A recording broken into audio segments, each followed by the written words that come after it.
In this video, I'm going to show you how to upload media to your WordPress website. You want to upload images, whatever you have, resources you have into your WordPress admin dashboard. You just have to come here, hover around media. We want to import all the images we'll be using to build our website. Just click on add file. So as soon as that is done, you just click on files. So we want to start importing images. So let me quickly look for an image to import here.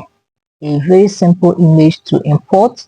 Okay, let's say I want to import this particular image. I'll just click on it.